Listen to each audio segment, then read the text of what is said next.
Assalamu alaikum everyone and welcome to my channel.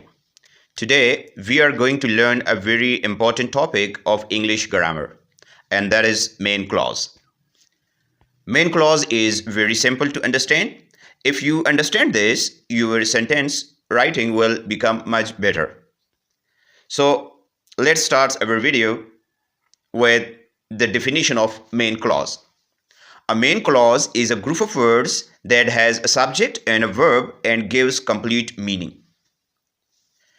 It can stand alone as a complete sentence. In simple words, a main clause can stand alone. It does not need any other clause to complete its meaning. For example, she is reading a book.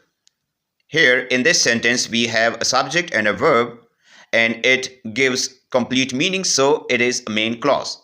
Similarly, look at the second sentence. They played football. Here also we have a subject, they, and a verb, played, and it gives complete meaning, so it is main clause.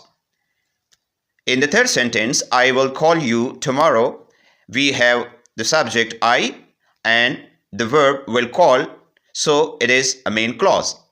It gives complete sense also. So all these sentences have a subject and a verb, and they have complete meaning, so they are main clauses. Now look at this sentence. When she came, we started dinner. Here, we started dinner is the main clause because it gives complete meaning. But look at the first clause, when she came. It cannot stand alone. It needs some help to complete its meaning. So it is not a main clause. So in short, you have to remember a few important points. Number first, a main clause has a subject and a verb. The second point to remember is it gives complete sense.